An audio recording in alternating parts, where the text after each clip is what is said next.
ধনু লগ্নে পঞ্চমপতি মঙ্গল যখন লগ্নেই অবস্থান করেন, জাতক ভীষণ ক্রিয়েটিভ হয়ে থাকেন, জাতকের মধ্যে ব্যয় করবার প্রবণতা বাড়ে, বিলাসিতার প্রতি মানসিকতা বাড়তে দেখতে পাওয়া যায়। পঞ্চমপতি লগ্নে অবস্থান করে সপ্তমে দৃষ্টি দেওয়ার কারণে স্বামী কিংবা স্ত্রীর মধ্যে মোটামুটি প্রেম বাড়তেই দেখতে পাওয়া যায় এবং প্রেমজ বিবাহের সম্ভাবনা সৃষ্টি হতে দেখতে পাওয়া যায়।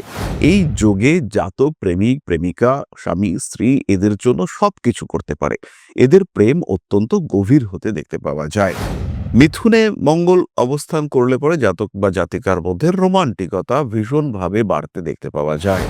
তবে অন্য দিক থেকে দেখলে দ্বাদশপতি তিনি অষ্টমে যাচ্ছেন, এটা কিন্তু বিপরীত রাজযোগ। ফলে এই কম্বিনেশন পঞ্চম ভাবের জন্য যতটা ঘাতক, দ্বাদশ ভাবকে কিন্তু এটা খানিকটা বুস্ট করে। এবং যদি কর্কটে মহিলাদের ক্ষেত্রে মঙ্গল দেখতে পাওয়া যায় রয়েছে, সেই ক্ষেত্রে তাদের কিন্তু গাইনো প্রবলেম অবশ্যম্ভাবী হয়ে উঠতে দেখতে পাওয়া যায়। তবে একটি বিষয় খেয়াল রাখতে হবে, শনিদেবের অবস্থান যদি শুভ না হয় এবং মঙ্গল যদি অনুরাধা নক্ষত্রে অবস্থান করে, সেই ক্ষেত্রে জাতক বা জাতিকার বিবাহিত জীবনে বিচ্ছিন্নতা, একাকিত্ব ইত্যাদির সংযোগ সৃষ্টি হতে দেখতে পাওয়া যায়। প্রতিকার হিসেবে অবশ্যই আমরা তিনমুখী রুদ্রাক্ষ ধারণ করতে পারি। খেয়াল রাখতে হবে তিনমুখী রুদ্রাক্ষ একটি, পাঁচমুখী রুদ্রাক্ষ দুটি একত্রে ধারণ করতে হবে। এছাড়াও প্রতি মঙ্গলবার হনুমান মন্দিরে ঘিয়ের প্রদীপ জ্বালানো যেতে পারে। হনুমানজির আরাধনা অত্যন্ত শুভ ফলদান করতে পারে আপনার জীবনে এবং আপনার জীবনের যে কোনো সমস্যা থেকে মুক্ত করতে আপনাকে সক্ষম হয়ে উঠতে পারে।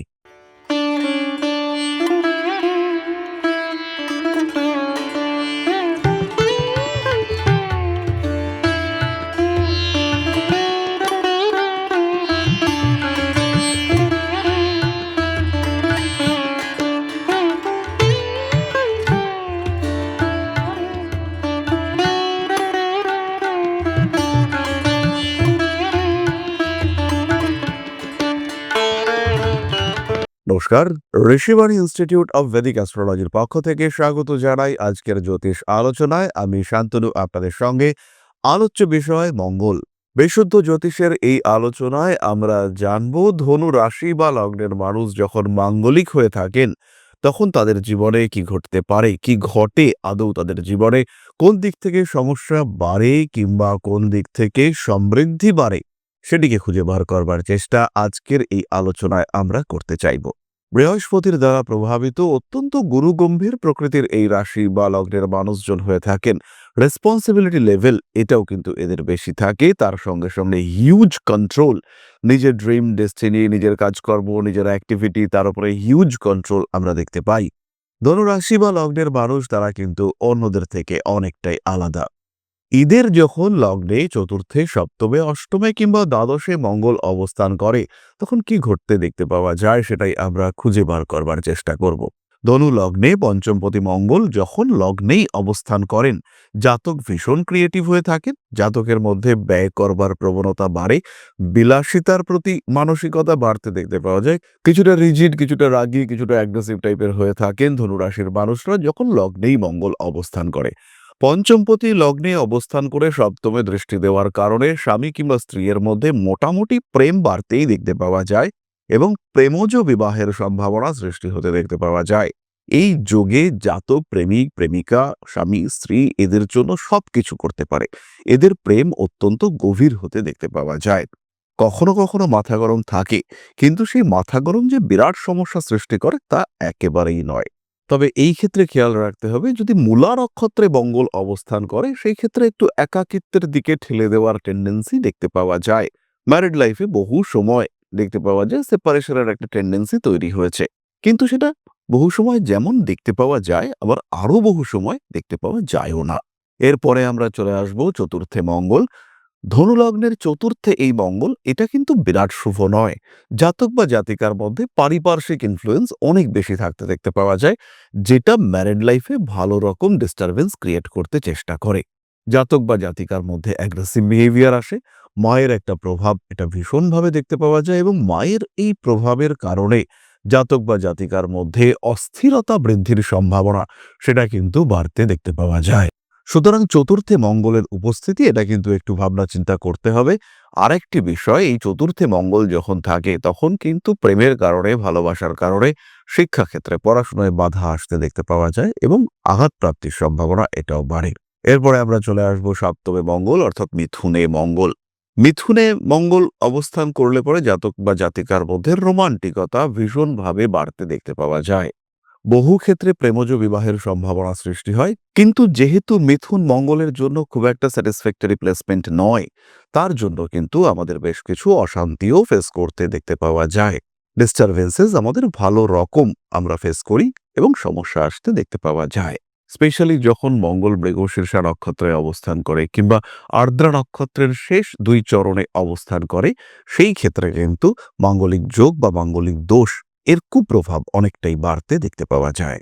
এরপরে আমরা চলে আসব অষ্টমে মঙ্গল, নিচস্থ মঙ্গল পঞ্চমপতি অষ্টম ভাবে নিচস্থ হওয়া এটা কিন্তু মোটেও শুভযোগ নয়। তবে অন্যদিক থেকে দেখলে দ্বাদশপতি তিনি অষ্টমে যাচ্ছেন, এটা কিন্তু বিপরীত রাজযোগ। ফলে এই কম্বিনেশন পঞ্চম ভাবের জন্য যতটা ঘাতক, দ্বাদশ ভাবকে কিন্তু এটা খানিকটা বুস্ট করে। প্রেমের ক্ষেত্রে, সন্তানের ক্ষেত্রে যতটা সমস্যা ঝামেলা দেখতে পাওয়া যায়, বিদেশ যাত্রা, আইনি সমস্যা ইত্যাদির ক্ষেত্রে কিন্তু সেই ধরনের প্রবলেম থাকে না। তবে ধনু লগ্নের অষ্টমে মঙ্গল এটা কিন্তু শুভ কম্বিনেশন নয়। জাতক বা জাতিকার বিবাহিত জীবনে ভালো রকম সমস্যা দেখতে পাওয়া যায়। কখনো কখনো সন্তান প্রাপ্তির ক্ষেত্রেও প্রবল বাধা সৃষ্টি হতে আমরা দেখতে পাই। স্পেশালি যদি দেখতে পাওয়া যায় কুণ্ডলিতে শনিদেব নিচস্থ হয়ে রয়েছেন কিংবা পঞ্চম ভাবের সঙ্গে কেতুর কোনো একটা সম্পর্ক সৃষ্টি হয়েছে, সেই ক্ষেত্রে কিন্তু জাতিকাদের, স্পেশালি জাতিকাদের ক্ষেত্রে ভালো রকম সমস্যা দেখতে পাওয়া যায়। এবং যদি কর্কটে মহিলাদের ক্ষেত্রে মঙ্গল দেখতে পাওয়া যায় রয়েছে, সেই ক্ষেত্রে তাদের কিন্তু গাইনো প্রবলেম অবশ্যম্ভাবী হয়ে উঠতে দেখতে পাওয়া যায়। এরপরে আমরা আলোচনা করব দ্বাদশে মঙ্গল অর্থাৎ বৃশ্চিকে মঙ্গল। বৃশ্চিক মঙ্গলের স্বক্ষেত্র দ্বাদশপতির দ্বাদশে অবস্থান শুভযোগ, বিপরীত রাজযোগ বলা যেতে পারে। একটা পজিটিভ কম্বিনেশন হিসেবেই এটিকে আমরা ট্রিট করব। কারণ যে ক্ষেত্রগুলি থেকে ক্ষতি হওয়ার সম্ভাবনা, সেই ক্ষেত্রগুলি যদি ক্ষতি হতে না দেয়, সেই ক্ষেত্রগুলি যদি ক্ষতিকে প্রশমিত করতে চায়, সেই ক্ষেত্রে আমরা কিন্তু নিশ্চিন্ত থাকতে পারি যে এই জাতকের জীবনে সমস্যা কমবে। তবে একটি বিষয় খেয়াল রাখতে হবে, শনিদেবের অবস্থান যদি শুভ না হয় এবং মঙ্গল যদি অনুরাধা নক্ষত্রে অবস্থান করে, সেই ক্ষেত্রে জাতক বা জাতিকার বিবাহিত জীবনে বিচ্ছিন্নতা, একাকিত্ব ইত্যাদির সংযোগ সৃষ্টি হতে দেখতে পাওয়া যায়। তাহলে ধনু লগ্নের ক্ষেত্রে মঙ্গল কতটা ক্ষতিকারক, কোথায় থাকলে, কোন নক্ষত্রে থাকলে ঘাতক হয়ে উঠতে পারে, মাঙ্গলিক যোগ মাঙ্গলিক দোষে কনভার্টেড হতে পারে, এই সংক্রান্ত বিষয়গুলি আমরা মোটামুটি উপলব্ধি করতে পারলাম। এরপর আমরা চলে আসবো প্রতিকার সংক্রান্ত আলোচনা প্রসঙ্গে। খেয়াল রাখবেন, দেবগুরু বৃহস্পতি যদি ধনু লগ্নের ক্ষেত্রে মোটামুটি বলবান থাকে, সেই ক্ষেত্রে মাঙ্গলিক যোগের কোনো কুপ্রভাব জাতককে ফেস করতে হয় না। জাতক নিশ্চিন্তে ভালো থাকতে পারেন, বিবাহিত জীবনে বড় কোনো সমস্যা আসে না। কিন্তু যদি বৃহস্পতি অশুভ অবস্থায় থাকে, শনি, রাহু, কেতু, রবি এদের কুপ্রভাব বিবাহিত জীবনের উপর বাড়তে দেখতে পাওয়া যায়, সেই ক্ষেত্রে মাঙ্গলিকের ইম্প্যাক্ট কিন্তু মারাত্মক আকারে বাড়তে দেখতে পাওয়া যায়। এই বিষয়টি প্রত্যেক মাঙ্গলিক যোগ বা দোষের মানুষদেরকে খেয়াল রাখতে হবে, উপলব্ধি করতে হবে, বুঝতে হবে। প্রতিকার হিসেবে অবশ্যই আমরা তিনমুখী রুদ্রাক্ষ ধারণ করতে পারি। খেয়াল রাখতে হবে তিনমুখী রুদ্রাক্ষ একটি, পাঁচমুখী রুদ্রাক্ষ দুটি একত্রে ধারণ করতে হবে। এছাড়াও প্রতি মঙ্গলবার হনুমান মন্দিরে ঘিয়ের প্রদীপ জ্বালানো যেতে পারে। হনুমানজির আরাধনা অত্যন্ত শুভ ফলদান করতে পারে আপনার জীবনে এবং আপনার জীবনের যে কোনো সমস্যা থেকে মুক্ত করতে আপনাকে সক্ষম হয়ে উঠতে পারে। এই সমস্ত বিষয়গুলি ছাড়াও শাস্ত্রসম্মত বিধান রয়েছে, আমরা খুব সহজভাবেই এই মাঙ্গলিক যোগ বা দোষের প্রতিকার করতে পারি। শাস্ত্রীয় মতে কুম্ভ বিবাহের মাধ্যমে এই দোষের প্রতিকার করা সম্ভব। এছাড়াও অন্যান্য প্রয়োজন সাপেক্ষে হবন প্রক্রিয়ার মাধ্যমেও এই যোগকে আমরা নিয়ন্ত্রণ করতে পারি। তাহলে এরপরে আমরা চলে আসব আলোচনার পরবর্তী পর্যায়ে। তবে তার আগে ছোট্ট একটি মানবিক অনুরোধ আপনাদের কাছে। পরম ব্রহ্ম মিলন মঠ ও সেবাশ্রম অধ্যাত্ম, সেবা এবং প্রকৃতি পূজনে সম্পূর্ণ নিয়োজিত একটি সংস্থা। সম্পূর্ণ স্বেচ্ছাসেবী এবং সমাজ কল্যাণমূলক এই সংস্থা আমরা এগিয়ে চলেছি মানুষের পাশে দাঁড়ানোর লক্ষ্যে। এই প্রসঙ্গে দীর্ঘদিন ধরেই আমরা বিভিন্ন এলাকায় বেশ কিছু কাজ করে আসছি। আপনাদের সহযোগিতা, আপনাদের পাশে দাঁড়ানো, আপনাদের হাতে হাত মিলিয়ে এগিয়ে নিয়ে আসার চেষ্টা, আপনাদের সহযোগিতা, আপনাদের পাশে দাঁড়ানোর প্রয়াস, এই সমস্ত কিছুই আমাদেরকে এগিয়ে নিয়ে চলেছে। আমাদের পাথেয় হয়ে উঠেছে আপনাদের ভালোবাসা। বিগত বেশ কিছুদিন ধরেই আমরা বিভিন্ন অনগ্রসর এলাকায় কাজ করে চলেছি। কখনো আমরা শিশুদের মধ্যে শিক্ষা উপকরণ বিতরণ করেছি, কখনো আমরা পুজোর পোশাক বিতরণ করেছি, কখনো তাদের খাদ্যের ব্যবস্থা করেছি। আমরা কন্টিনিউয়াসলি তাদের পড়াশুনোর জন্য 2টি ফ্রি কোচিং সেন্টার শুরু করেছি। তাদের মধ্যে ক্রিয়েটিভ অ্যাক্টিভিটিগুলিকে জাগ্রত করবার জন্য সম্পূর্ণ বিনামূল্য একটি নৃত্য শিক্ষা প্রশিক্ষণের ব্যবস্থা সেটা আমরা করতে সক্ষম হয়েছি এবং এই প্রত্যেকটি পদক্ষেপেই আমরা পেয়েছি আপনাদের সঙ্গ, আমরা পেয়েছি আপনাদের সহযোগিতা, আমরা পেয়েছি আপনাদের ভালোবাসা। আমরা শীতকালে কম্বল বিতরণ করেছি, আমরা মায়েদের মধ্যে খাদ্য উপকরণ, পুষ্টি উপকরণ বিতরণ করেছি, আমরা বিতরণ করেছি ডেঙ্গুর সময় প্রচুর মশারি। এই প্রত্যেকটি কাজেই আপনারা ছিলেন আমাদের পাশে। বর্তমানে মানুষের ভালোবাসায় আমরা ধীরে ধীরে আরেকটু বড় হয়ে উঠছি। এই অবস্থায় বর্তমান পরিস্থিতিতে এই কাজগুলিকে আরো এগিয়ে নিয়ে যাওয়ার জন্য, সুষ্ঠুভাবে করবার জন্য প্রয়োজন একটি পরিকাঠামো। তাই আমরা চিন্তাভাবনা করছি একটি আশ্রম ফরমেশনের এবং এর জন্য প্রয়োজন জমি, এর জন্য প্রয়োজন পরিকাঠামো। তাই যারা আমাদের সাবস্ক্রাইবার রয়েছেন, যারা আমাদের ভিউয়ার রয়েছেন, যারা আমাদের ফলোয়ার রয়েছেন, যারা আমাদেরকে ভালোবাসেন, যারা আমাদের পাশে থাকেন, প্রত্যেকটি সহানুভূতিশীল মানুষের কাছে আমাদের অনুরোধ, সাধ্যমতো সামান্য পরিমাণে আপনারা এগিয়ে আসুন। বিন্দু বিন্দুতে সম্পূর্ণ হবে সিন্ধুর গঠন, তৈরি হবে পরম ব্রহ্মমিলন মঠ ও সেবাশ্রমের পরিকাঠামো। তাই যারা বিভিন্ন সময় বিভিন্ন অবস্থায় মানুষের পাশে গিয়ে দাঁড়ান, যারা প্রকৃতিকে ভালোবাসেন, যারা জীবনকে এগিয়ে নিয়ে যাওয়ার পথে অন্যকে সাহায্য করতে পছন্দ করেন, সেরকম প্রত্যেকটি মানুষের কাছে আমাদের সাধারণ অনুরোধ, আমাদের এই মহৎ উদ্দেশ্যকে সফল করে তুলবার জন্য যতটুকু সম্ভব, যতটুকু সাধ্য অবশ্যই এগিয়ে আসুন, বাড়িয়ে দিন সামান্য সহযোগিতার হাত।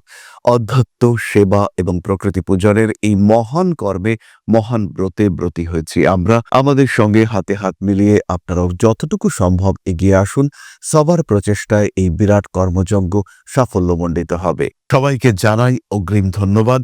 আমরা জানি আপনাদের সহযোগিতা আমরা পাবো। বেশ কিছুদিন ধরেই বহু মানুষ আমাদেরকে সাহায্য করে চলেছেন, কারণ আমাদের ইন্ডিভিজুয়াল সামর্থ্য অতি ক্ষুদ্র, তার মাধ্যমে এই মহৎ কার্যগুলিকে সম্পূর্ণ করা সম্ভব নয়। তাই প্রত্যেকের ছোট্ট ছোট্ট সহযোগিতার হাত আমাদেরকে এগিয়ে নিয়ে চলেছে। আমরা এগিয়ে চলেছি সাফল্যের লক্ষ্যে। আপনাদের ভালোবাসা এভাবেই আমাদের পাশে থাক, আমরা সফল হবই। তাহলে এবার ফিরে আসা যাক আমাদের মূল আলোচনা প্রসঙ্গে। প্রশ্ন করেছেন বর্ণালী দাস। জন্ম 24/3/1996, সময় 5:10 PM, জন্মস্থান বারাসাত। অনুগ্রহ করে আগামীর ভবিষ্যৎ সম্পর্কে জানালে উপকৃত হব। বর্ণালী, প্রথমেই বলি, তোমার জন্মকুণ্ডলিতে রয়েছে চাকরি প্রাপ্তির সংযোগ, অর্থ উপার্জনের যোগ। তাই টাকা পয়সার দিক থেকে, ফাইন্যান্সিয়াল ম্যাটারের দিক থেকে আরেকটু বেটারমেন্ট তোমার ক্ষেত্রে কিন্তু দেখতে পাওয়া যাবে। বিবাহিত জীবন মাঝারি, স্বামী স্ত্রীর মধ্যে অল্প বিস্তর ডিস্টারবেন্স থাকলেও আলটিমেটলি কিন্তু সেটা কোনো বাজে দিকে অগ্রসর হচ্ছে না, মোটামুটি শান্তিতে জীবন কাটানো যাচ্ছে। শরীর স্বাস্থ্যের দিক থেকে তুমি কিছুটা দুর্বল, এই ক্ষেত্রে আরেকটু সাপোর্ট নেওয়া যেতে পারে, জ্যোতিষের সঙ্গে পরামর্শ করা যেতে পারে।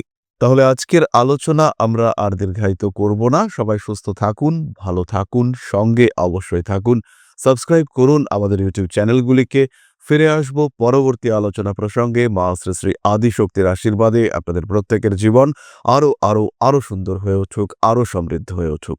জয় মা আদিশক্তি। নমস্কার।